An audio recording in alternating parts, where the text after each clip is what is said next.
필요한 것이 있을 때 그것을 달라고 할 수 있는 대상이 있다는 것은 행복한 일입니다.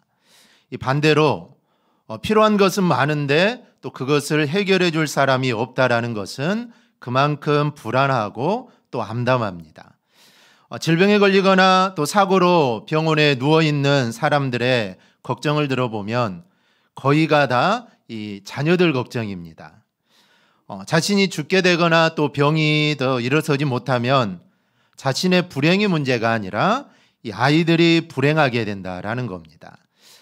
교회에서 집으로 가는 마트에서 엄마와 함께 아이스크림을 사 먹고 있는 한 아이가 있었습니다.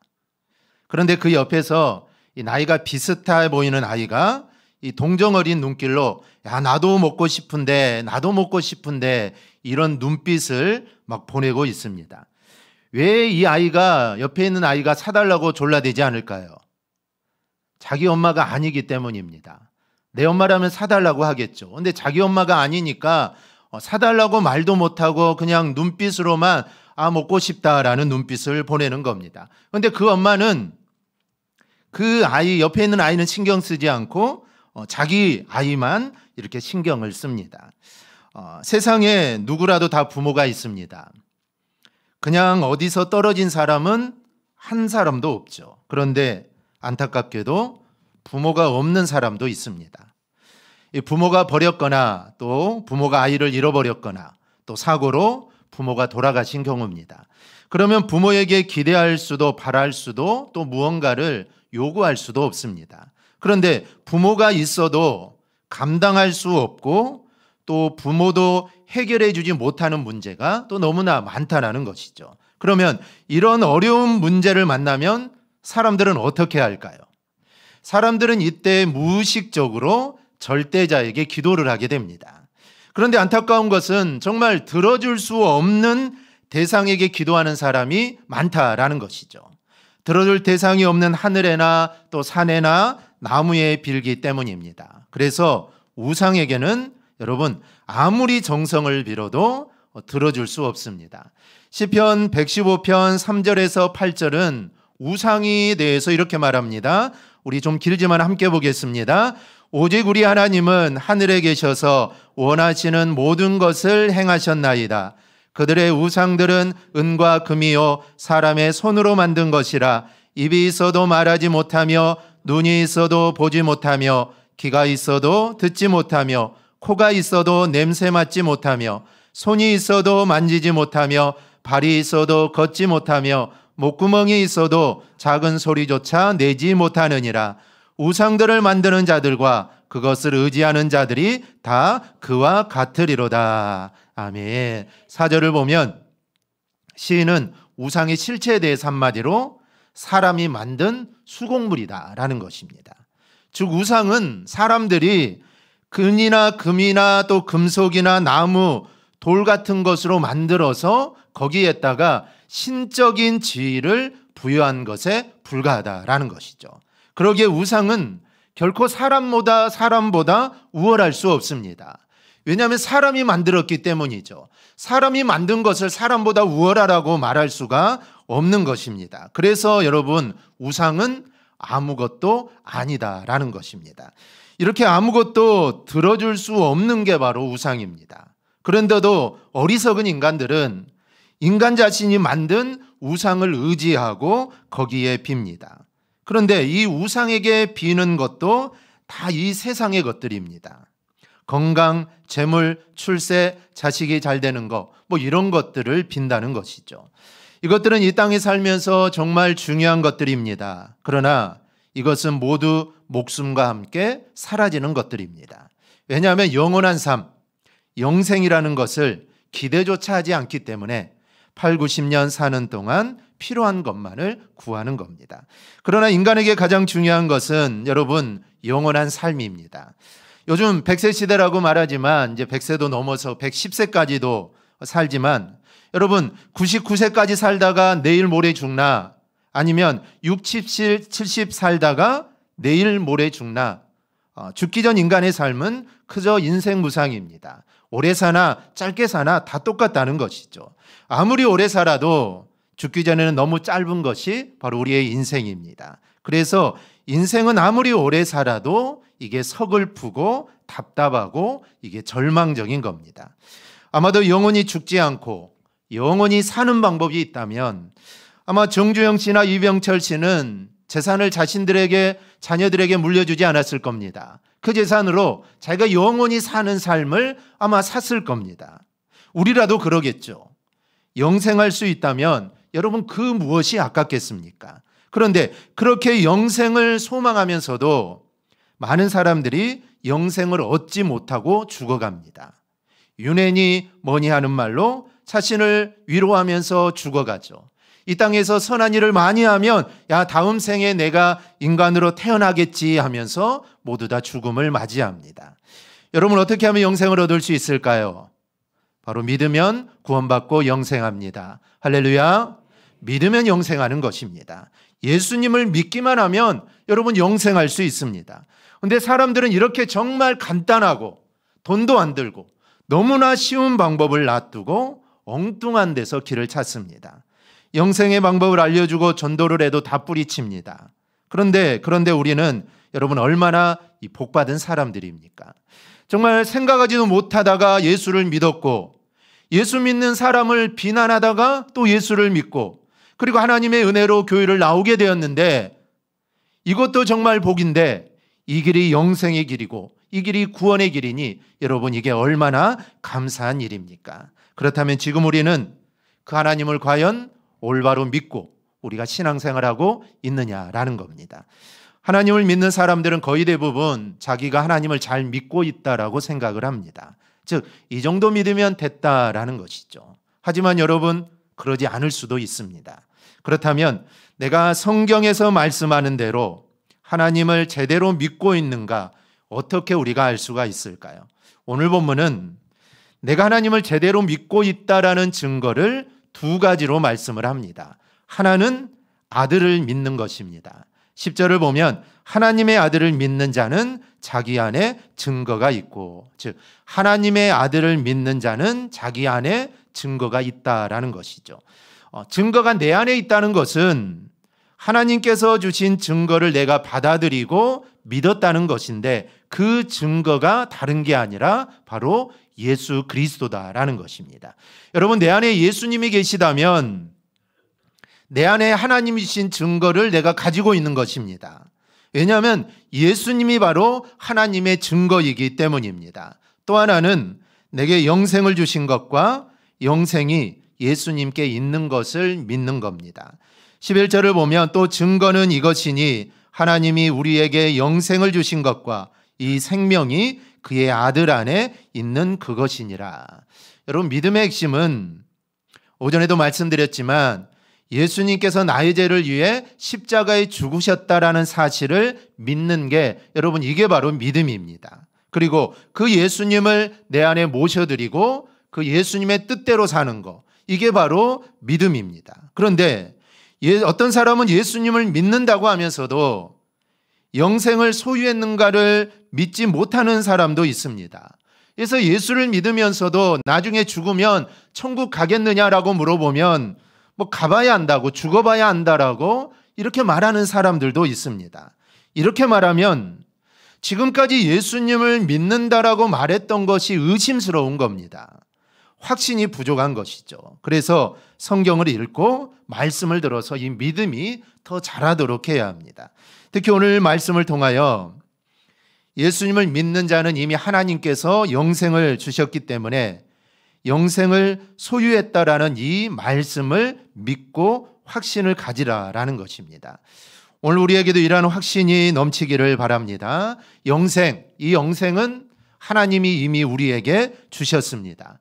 나에게는 없는 것 같아가 아니라 이거는 내가 믿든 믿지 않든 이미 하나님이 주셔서 여러분 내가 소유하고 있는 겁니다. 그러니 우리에게 필요한 것은 이것을 믿느냐, 있는 것 같아, 없는 것 같아 라고 생각하는 것이 아니라 이것이 있다라는 것을 믿고 확신하는 것입니다. 이 확신이 저와 여러분에게 필요합니다. 구원도 마찬가지입니다.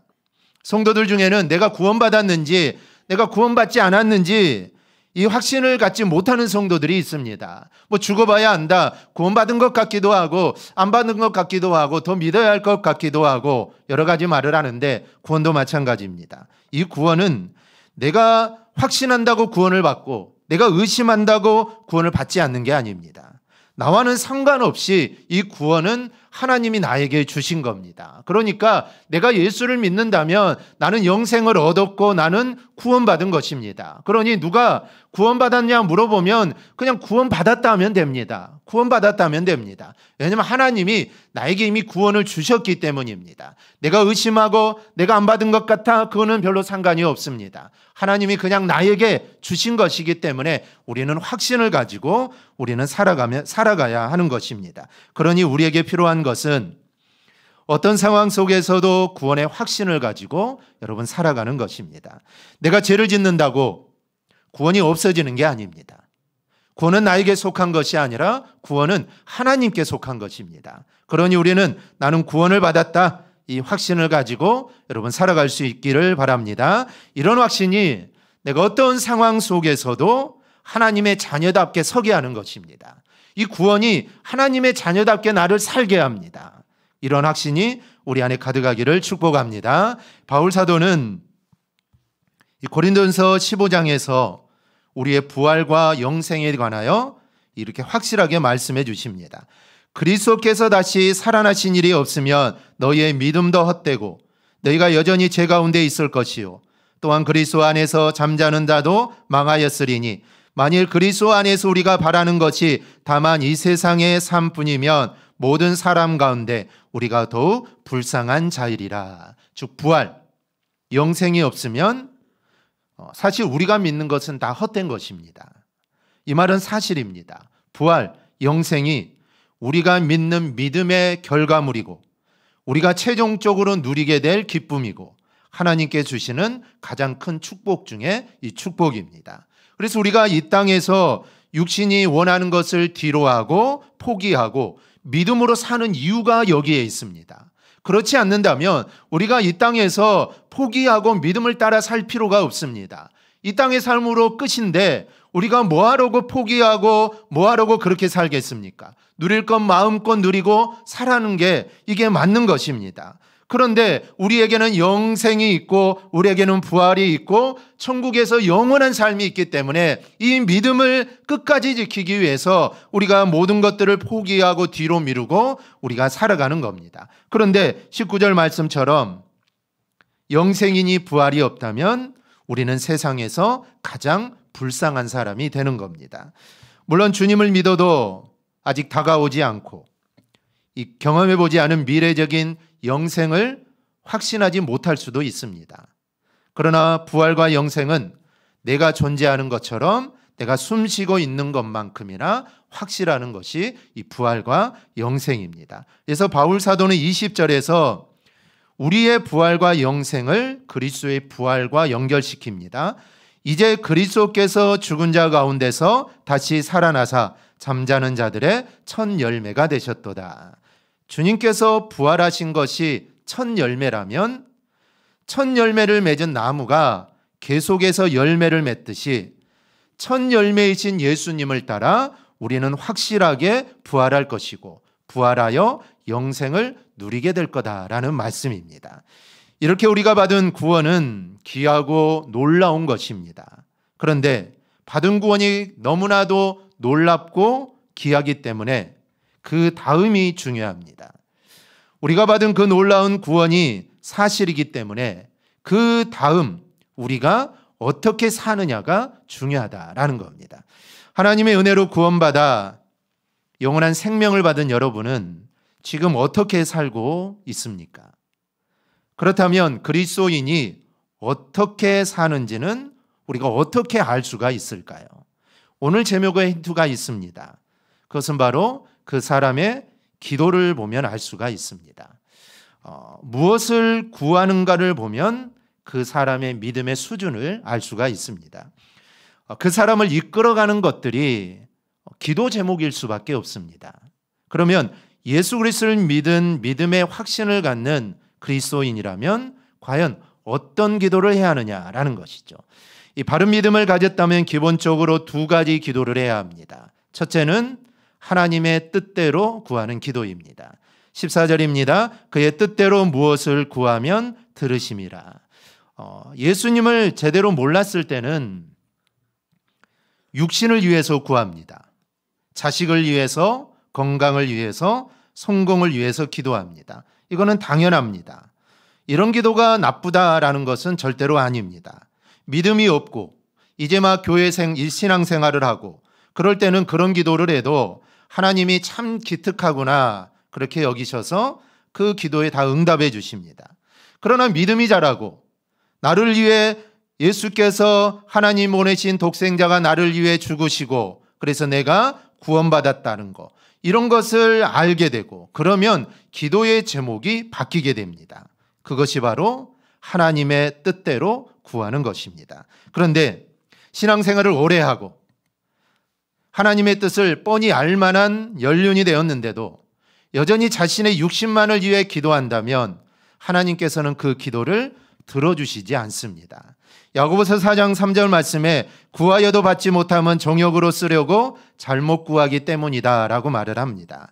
그러니 여러분 육신의 안위만을 위해서 구하지 말고 주님의 뜻에 맞는 기도를 드릴 수 있기를 바랍니다. 우리의 믿음이 자랐다면 이제는 하나님의 뜻도 좀 생각하고 하나님이 기뻐하시는 기도가 뭘까 좀 생각해야 합니다. 그전에는 그렇지 않아도 됩니다. 아직 신앙이 자라지 않았고 믿음이 자라지 않았다면 육신의 기도를 할 수밖에 없는 겁니다. 그런데 믿음이 자랐다면 우리의 기도는 바뀌어야 합니다. 하나님의 뜻, 하나님이 기뻐하시는 기도를 해야 합니다. 또 하나는 구원을 위해서 기도해야 합니다. 본문 16절입니다. 누구든지 형제가 사망에 이르지 아니하는 죄범하는 것을 보거든 구하라. 그리하면 사망에 이르지 아니하는 범죄자들을 위하여 그에게 생명을 주시리라. 여기서 구하라는 것은 구해내라는 것이 아닙니다. 누군가를 물에 빠졌는데 그 사람을 구해내라는 것이 아니라 하나님께 기도하라는 것이고 생명의 구원을 위해서 기도하라라는 뜻입니다. 사실 주님의 뜻에 꼭 맞는 기도는 불신자를 위한 구원의 기도입니다. 하나님 편에서는 이보다 더 귀한 일이 없습니다. 죽기 전에, 물에 빠져 죽기 전에 그 생명을 건져내야 합니다. 죄짓고 악한 길에 빠져 있다고 여러분 포기해서는 안 됩니다. 그런 마음은 절대로 하나님의 마음이 아닙니다. 하나님은 그의 구원을 위해서 기도하고 또 전도하기를 하나님은 원하십니다. 그러니까 여러분의 기도에 반드시 들어가야 할 것은 전도 기도입니다. 다른 기도 아무리 많이 하고 전도 기도하지 않으면 그 기도는 좀 부족한 기도입니다. 왜냐하면 하나님이 가장 기뻐하시고 하나님이 정말 이것을 기도하기를 바라시는데 그것은 쏙 빼놓고 다른 것만 기도한다면 이거는 하나님의 마음을 모르는 것입니다. 그렇기 때문에 여러분 기도할 때 누군가를 전도하기 위한 기도를 여러분 반드시 해야 합니다. 그 기도를 하나님께서 가장 기뻐하시고 반드시 응답해 주실 줄 믿습니다. 여러분 기도는 우리가 가진 복 중의 복이 바로 기도입니다. 기도는 아무나 할 수 있는 것이 아닙니다. 기도는 물론 아무나 할 수 있지만 들어주신 분이 없으면 그 기도는 공허한 것이고 헌님을 드리는 것이고 그거는 답답한 것입니다. 그러나 우리는 기도의 대상이 있습니다. 그리고 기도하면 우리의 기도를 들어주시는 대상이 존재하는 겁니다. 14절에서 말씀합니다. 그를 향하여 우리가 가진 바 담대함이 이것이니 그의 뜻대로 무엇을 구하면 들으심이라. 할렐루야. 여러분의 어려움이나 문제가 있다면 우리의 기도를 들어주시는 주님께 담대하게 기도하시기를 바랍니다. 그런데 그때 생각할 게 있는데 바로 그의 뜻대로입니다. 내 기도가 하나님의 뜻에 맞는 기도였는지 우리는 생각해야 합니다. 그리고 하나님의 뜻에 맞는 여러분 기도를 해야 합니다. 기도 응답받는 가장 빠른 길은 하나님의 뜻대로 기도하는 것입니다. 내 뜻이 아니라 내 종욕, 내 욕심이 아니라 하나님의 뜻대로 기도하면 그 기도는 제일 빨리 응답받을 수가 있습니다. 기도는 하나님의 뜻을 발견하고 알아가는 게 기도입니다. 자신의 뜻, 내 뜻을 하나님께 관철시켜서 그것을 이루는 게 기도가 아니라 내 뜻을 하나님의 뜻에 일치시키는 게 바로 기도입니다.